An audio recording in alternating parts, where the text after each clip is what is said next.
ಸಿದ್ದರಾಮಯ್ಯ ಪರ ಅಭಿಮಾನಿಯೊಬ್ಬ ಉರುಳು ಸೇವೆಯನ್ನ ಮಾಡಿದ್ದಾನೆ. ಇವತ್ತು ಹೈಕೋರ್ಟ್ನಲ್ಲಿ ಸಿಎಂ ವಿರುದ್ಧ ಪ್ರಾಸಿಕ್ಯೂಷನ್ ತೀರ್ಪು ಹೊರಬೀಳುವ ಸಾಧ್ಯತೆ ಇರುವಂತ ಹಿನ್ನೆಲೆಯಲ್ಲಿ ಸಿಎಂ ಸಿದ್ದರಾಮಯ್ಯವರ ಅಭಿಮಾನಿಯಿಂದ ದೀರ್ಘದಂಡ ನಮಸ್ಕಾರ ಆಂಜನೇಯ ಸ್ವಾಮಿ ದೇವಸ್ಥಾನದಲ್ಲಿ. ಸಿದ್ದರಾಮಯ್ಯ ಪರ ತೀರ್ಪು ಬರಲಿ ಅಂತೇಳಿ ದೀರ್ಘದಂಡ ನಮಸ್ಕಾರವನ್ನ ಮಾಡಿರುವಂಥ ಅಭಿಮಾನಿ ಸಿಎಂಗೆ ಮೂಡ ಮಂಡೆ ಬಿಸಿ, ಮತ್ತೊಂದು ಕಡೆ ಅಭಿಮಾನಿಗಳಿಗೆ ಸಿಎಂ ಟೆನ್ಷನ್ ಆಗಬಾರ್ದು ಅಂತೇಳಿ ತಲೆನೋವು. ಹಾಗಾಗಿ ಅವರ ಪರ ಇವತ್ತು ತೀರ್ಪು ಬರಲಿ ಅಂತ ಈ ರೀತಿಯಾಗಿ ದೀರ್ಘದಂಡ ನಮಸ್ಕಾರವನ್ನ ಮಾಡಿರುವಂಥ ಅಭಿಮಾನಿ ಆಂಜನೇಯ ಸ್ವಾಮಿ ದೇವಸ್ಥಾನದಲ್ಲಿ ದೀರ್ಘದಂಡ ನಮಸ್ಕಾರವನ್ನ ಮಾಡಿದ್ದಾನೆ.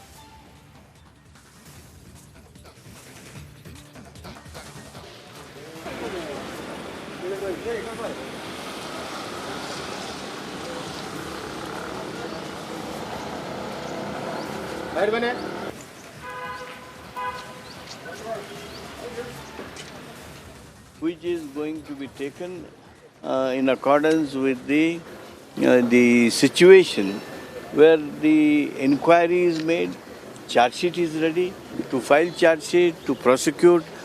Such cases should be given top priority. Whereas our governor, His Excellency the Governor, has given permission under 17A and 218 just on the basis of no inquiry, no investigation. Even when the inquiry is ordered by the government, the replies were given. But unfortunately there he has hastened to give permission. But here it is years together. Why is that pending? That was number one. Number two, the Cabinet, under Article 165, we have now requested the ಎಷ್ಟು ಜನರಿಗೆ ಒಳಗಡೆ ಕರೀತಾರೆ ಗೊತ್ತಿಲ್ಲ. ನನಗೆ ಬಂದ ಮಾಹಿತಿ ಪ್ರಕಾರ ನಾವೆಲ್ಲರನ್ನೂ ಕರಿಬೇಕು ಅಂತ ಕೇಳ್ಕೊಂಡಿದ್ದೀವಿ. ಕರಿಬೋದು, ಬಹುಶಃ ಕರೆದು ಆಡಿಯನ್ಸ್ ಕೊಡ್ಬೋದು ಗವರ್ನರು. ನಾವು ಈಗ ಕುಮಾರಸ್ವಾಮಿ ಅವ್ರದ್ದು, ಶಶಿಕಲಾ ಜೊಲ್ಲೆದು, ನಮ್ಮ ಜನಾರ್ದನ್ ರೆಡ್ಡಿ ಅವ್ರದ್ದು, ನಿರಾಣಿ ಅವ್ರದ್ದು, ಇವ್ರದ್ದೆಲ್ಲ ನೀವು ವರ್ಷಾನುಗಟ್ಟಲೆ ಯಾಕೆ ಇಟ್ಕೊಂಡಿದ್ದೀರಾ? ಅದಕ್ಕೆ ನೀವು ಪರ್ಮಿಷನ್ ಕೊಡಿ ಪ್ರಾಸಿಕ್ಯೂಷನ್ಗೆ ಅಂತ ಕೇಳ್ತೀವಿ. ನಮ್ಮದನ್ನು ನೀವು ಈಗಾಗಲೇ ಕೋರ್ಟಲ್ಲಿ ನಡೀತಾ ಇರೋದ್ರಿಂದ ನಾವು ಏನೇ ಡಿಮ್ಯಾಂಡ್ ಮಾಡೋದಕ್ಕೂ ಕಷ್ಟ ಆಗುತ್ತೆ. ಯಾಕೆಂದರೆ ಅದು ಮಾನ್ಯ ಸಿದ್ದರಾಮಯ್ಯನವ್ರದ್ದು ಇವತ್ತು ನಡೆಯುತ್ತೆ, ಇವತ್ತು ಕೂಡ ಮುಂದುವರೆದಿದೆ.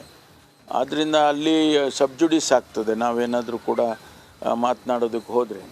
ಅದರಿಂದ ಅದಕ್ಕಿಂತ ಇದು ಮುಖ್ಯ. ಇದು ಪ್ರಾಸಿಕ್ಯೂಷನ್ ಆಸ್ಪಿರೆಂಟ್ಸ್ಗಳಿದ್ದಾರೆ, ಅವ್ರಿಗೆ ಕೂಡ ಆಸೆ ಇದೆ. ಯಾರು ಕೂಡ ರಾಜಕೀಯದಲ್ಲಿ ಸಂತರಲ್ಲ, ಹಾಗಾಗಿ ಮುಖ್ಯಮಂತ್ರಿ ಸ್ಥಾನದ ಮೇಲೆ ಕಣ್ಣಿರುವಂಥವ್ರು ಸಾಕಷ್ಟು ಜನ ಇದ್ದಾರೆ. ಹಾಗಾಗಿ ಅವಕಾಶಕ್ಕೆ ಕಾಯ್ತಿದ್ದಾರೆ ಅಂತ ಹೇಳಲಾಗ್ತಿದೆ ಸರ್. ಗೊತ್ತಿಲ್ಲ, ಆ ಪ್ರಶ್ನೆ ಏನು ಬರೋದೇ ಇಲ್ವಲ್ಲ. ಈಗ ಮುಖ್ಯಮಂತ್ರಿಗಳು ಪ್ರಶ್ನೆ ಈಗ ಬದಲಾಯಿಸೋದಾಗಲಿ ಅಥವಾ ಬೇರೆಯವ್ರು ಮಾತಾಡೋದಾಗಲಿ ಆ ಪ್ರಶ್ನೆನೇ ಬರೋದಿಲ್ಲ. ನಾವು ಈಗ ಸಿದ್ದರಾಮಯ್ಯನವರು ರಾಜೀನಾಮೆ ಕೊಡೋದಿಲ್ಲ, ನಾವು ಯಾತಕ್ಕೆ ರಾಜೀನಾಮೆ ಕೊಡಬೇಕು ಅಂತ ನಾವೆಲ್ಲರೂ ಹೇಳ್ತಾ ಇರುವಾಗ ಆ ಪ್ರಶ್ನೆ ಎಲ್ಲಿ ಬರುತ್ತೆ? ಅಕಸ್ಮಾತ್ ನಿಮ್ಮ ಪಕ್ಷ ಆ ತೀರ್ಮಾನ ತಗೊಂಡ್ರೆ ಅಕಸ್ಮಾತ್ ಪ್ರಶ್ನೆ ಬರೋದೇ ಇಲ್ಲ. ಅಕಸ್ಮಾತ್ ಪ್ರಶ್ನೆ ಬರೋದೇ ಇಲ್ಲ. ಅಕಸ್ಮಾತ್ ಪ್ರಶ್ನೆ ಬರೋದೇ ಇಲ್ಲ. ಬರೋಲ್ಲ ಅಂದರೆ ಇನ್ನೇನು ಬರುತ್ತೆ? ಅಕಸ್ಮಾತ್ ಬರೋದು ಹೇಳ್ಕೊಂಡು ಬರುತ್ತಾ? ನಿಮಗೆ ಚೆನ್ನಾಗಿ ಗೊತ್ತು ಸರ್, ಯಾಕಂದರೆ ಪಕ್ಷದಲ್ಲಿ ಸಾಕಷ್ಟು ಹಿರಿಯರು ನೀವು. ಇರ್ಬೋದು, ಬಟ್ ಇವೆಲ್ಲ ಅಕಸ್ಮಾತ್ತಾಗಿ ಬರೋಲ್ಲ ಇವೆಲ್ಲ. ಹಾಂ, ಥ್ಯಾಂಕ್ ಯು. AS ಪರೀಕ್ಷೆ ಕ್ವಶನ್ಸಲ್ಲಿ ತರ್ಜುಮೆ ಮಾಡಲಿಕ್ಕೆ ಸಾಕಷ್ಟು ಸಮಸ್ಯೆ ಇದೆ ಅಂತ ಹೇಳಿದ್ರೆ ಇಂಗ್ಲೀಷಿಂದ ಕನ್ನಡಕ್ಕೆ ಮಾಡ್ತಾರೆ. ಆ ಕ್ವಶನ್ಸ್ ಅರ್ಥ ಆಗಲ್ಲ. ಕನ್ನಡ ಮೀಡಿಯಮ್ದವರು ಏನು ತುಂಬ ಸಮಸ್ಯೆ ಅನುಭವಿಸ್ತಾ ಇದ್ದಾರೆ. ಎಲ್ಲ ಪರೀಕ್ಷೆಗಳು ಹಾಗೆ ಆಗುತ್ತೆ. ಅದು ಯಾಕೆ ಸರ್ ತರ್ಜುಮೆ? ಗೊತ್ತಿಲ್ಲ ನನಗೆ, ಅದ್ರ ಬಗ್ಗೆ ನನಗೆ ಮಾಹಿತಿ ಇಲ್ಲ. ಪ್ರಕರಣ ತನಿಖೆ ಇಷ್ಟೆಲ್ಲ ನಡೀತಾ ಇದ್ರು ಕೂಡ ಹಾವೇರಿ ವಿಶ್ವವಿದ್ಯಾಲಯ ವಿರೋಧ ವ್ಯಕ್ತ ಆಗಿರ್ತದೆ. ಯಾಕೆಂದರೆ ಇನ್ನು 4,000 ಕೋಟಿ ಅಕ್ರಮ ಆಗಿದೆ ಅಂತ ಹೇಳಿ ಒಂದು ಆರೋಪ ಇರೋ ಬೆನ್ನಲ್ಲೇ ಮಾಡಿರೋತಕ್ಕಂಥದ್ದು ಸರ್ಕಾರಕ್ಕೆ ಈ ರೀತಿ ಇಲ್ಲ. ನನಗೆ ಗೊತ್ತಿಲ್ಲ ಅದು ಎಜುಕೇಷನ್ ಡಿಪಾರ್ಟ್ಮೆಂಟ್ನವ್ರು, ಹೈಯರ್ ಎಜುಕೇಷನ್ನವ್ರು ಮಾಡಿರೋದು. ಅದು ನನಗೆ ಗೊತ್ತಿಲ್ಲ. ಅವ್ರದ್ದು ಒಂದು ಕ್ರೈಟೀರಿಯಾಗಳಿರುತ್ತೆ. ಯಾಕೆಂದ್ರೆ ನಾನು ಕೂಡ ಒಂದು 4-5 ವರ್ಷ ಎಜುಕೇಷನ್ ಬ್ರೇಕಿಂಗ್ ಅಪ್ಡೇಟ್ ಲಭ್ಯವಾಗ್ತಾ ಇದೆ. ರಾಜ್ಯಪಾಲರ ಪರ ತುಷಾರ್ ಮೆಹ್ತಾ ಅವರು ಇವತ್ತು ಖುದ್ದು ಕೋರ್ಟ್ಗೆ ಹಾಜರಾಗಿ ತಮ್ಮ ವಾದವನ್ನ ಮಂಡನೆ ಮಾಡಲಿದ್ದಾರೆ. ಹೈಕೋರ್ಟ್ಗೆ ಖುದ್ದು ಆಗಮಿಸಿರುವಂತಹ ತುಷಾರ್ ಮೆಹ್ತಾ ಅವರು ಸಾಲಿಸಿಟರ್ ಜನರಲ್ ಖುದ್ದು ವಾದವನ್ನ ಮಂಡನೆ ಮಾಡಲಿದ್ದಾರೆ. ರಾಜ್ಯಪಾಲರ ಪರ ವಕೀಲರಾಗಿರುವಂತಹ ತುಷಾರ್ ಮೆಹ್ತಾ ಅವರು ಮೊನ್ನೆ ವಿಡಿಯೋ ಕಾನ್ಫರೆನ್ಸ್ ಮೂಲಕ ಹಾಜರಾಗಿದ್ದರು. ಇವತ್ತು ಅವರೇ ಖುದ್ದು ಫಿಸಿಕಲಿ ಹಾಜರಾಗಿದ್ದಾರೆ. ತುಷಾರ್ ಮೆಹ್ತಾ ಅವರು ಬಹಳ ಕುತೂಹಲ ಕೇಳಿಸ್ತಾ ಇದೆ. ಯಾವ ರೀತಿಯಾಗಿರುತ್ತೆ ವಾದ ಪ್ರತಿವಾದ ಅಂತೇಳಿ ಹೈಕೋರ್ಟ್ನಲ್ಲಿ ಘಟಾನುಘಟಿ ವಕೀಲರ ಮುಖಾಮುಖಿ ಆಗ್ತಾ ಇದೆ. ಒಂದು ಕಡೆ ಹಿರಿಯ ವಕೀಲ ಅಭಿಷೇಕ್ ಮನು ಸಿಂಘ್ವಿ ಅವರು ಕೆಲವೇ ಕ್ಷಣಗಳಲ್ಲಿ ಅವರ ಹಾಜರಾತಿ ಕೂಡ ಆಗುತ್ತೆ. ಮತ್ತೊಂದು ಕಡೆ ತುಷಾರ್ ಮೆಹ್ತಾ ಅವರ ಹಾಜರಾತಿ ಕೂಡ ಈಗ ಆಲ್ರೆಡಿ ಆಗಿದೆ. ನೋಡಿ, ಘಟಾನುಘಟಿ ವಕೀಲರ ವಾದ ಪ್ರತಿವಾದ ಅದನ್ನು ಕೇಳದೆ ಬಹಳ ಚೆಂದ.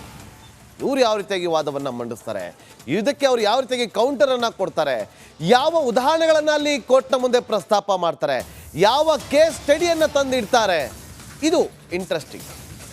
ಹೈಕೋರ್ಟ್ಗೆ ಆಗಮಿಸಲಿರುವಂಥ CM ಪರ ವಕೀಲ ಅಭಿಷೇಕ್ ಮನು ಸಿಂಘ್ವಿ ಅವರು ಕೆಲವೇ ಕ್ಷಣಗಳಲ್ಲಿ ಹಾಜರಾಗ್ತಾರೆ.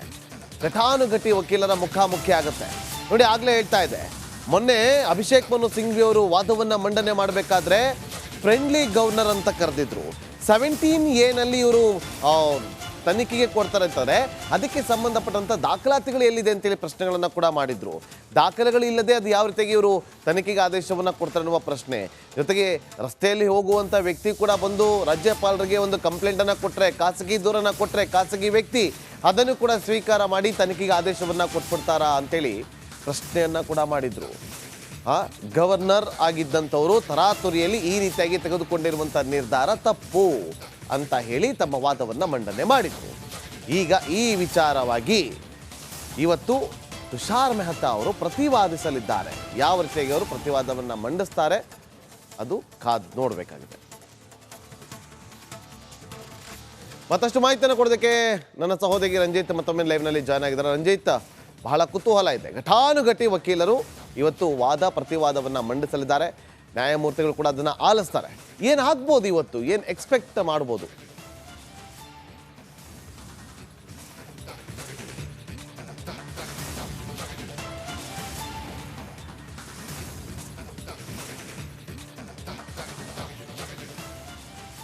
ಖಂಡಿತವಾಗ್ಲೂ ಕೂಡ ನೀವು ಹೇಳ್ದಂಗೆ ಇವತ್ತು ಕೆಲ ಡಾಕ್ಯುಮೆಂಟ್ಗಳನ್ನು ದಾಖಲೆಗಳನ್ನು ಕೊಟ್ಟು ರಾಜ್ಯಪಾಲರ ಪರ ವಕೀಲರು ಮೆಹ್ತಾ ಅವರು ಇವತ್ತು ಬಹಳ ಪ್ರಬಲವಾಗಿ ವಾದವನ್ನು ಮಂಡಿಸುವಂಥ ಸಾಧ್ಯತೆ ಇದೆ.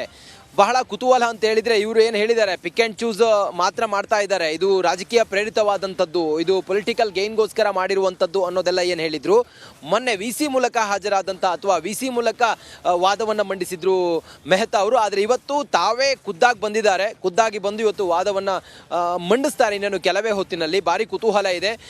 ಮೊನ್ನೆ ನ್ಯಾಯಾಧೀಶರು ಬಹಳ ಸೂಕ್ಷ್ಮವಾಗಿ ಎಲ್ಲವನ್ನ ಗಮನಿಸಿದ್ರು. ಸಿದ್ದರಾಮಯ್ಯ ಅವರ ಪರವಾದ ವಕೀಲರು ಅಭಿಷೇಕ್ ಮನು ಸಿಂಘ್ವಿ ಅವರ ವಾದವನ್ನು, ಇವತ್ತು ಮೆಹ್ತಾ ಅವರ ವಾದವನ್ನು ಕೂಡ ಬಹಳ ಸೂಕ್ಷ್ಮವಾಗಿ ಗಮನಿಸ್ತಾರೆ. ಮತ್ತು ಮೊನ್ನೆ ವಾದ ಮಂಡಿಸಿದಾಗ ಕೆಲವು ಪ್ರಕರಣಗಳ ಈ ಹಿಂದಿನ ಎಕ್ಸಾಂಪಲ್ಗಳನ್ನು ಕೊಟ್ಟು ಅಭಿಷೇಕ್ ಮನು ಸಿಂಘ್ವಿ ಅವರು ಹಿಂಗಿತ್ತು ಅನ್ನೋದನ್ನು ಹೇಳಿದರು. ಮತ್ತು ಇವರು ಒಬ್ಬರು ರಾಜ್ಯದ ಮುಖ್ಯಮಂತ್ರಿ, ಅವರ ವಿರುದ್ಧ ಇವರು ಹೀಗೆಲ್ಲ ಒಂದು ಷಡ್ಯಂತರ ರೀತಿಯಲ್ಲೆಲ್ಲ ಮಾಡಿರೋದು ಎಷ್ಟು ಸರಿ, ಒಂದು ಹಗರಣದ ರೀತಿಯಲ್ಲಿ ಏನು ವಿಚಾರವೇ ಇಲ್ಲದಂಥ ವಿಚಾರವನ್ನು ಮುಂದಿಟ್ಕೊಂಡು ಇವರು ಬಿಂಬಿಸೋದು ಹೊರಡಿದ್ದಾರೆ ಅನ್ನೋ ರೀತಿಯಲ್ಲೆಲ್ಲ ಮಾತಾಡಿದ್ರು.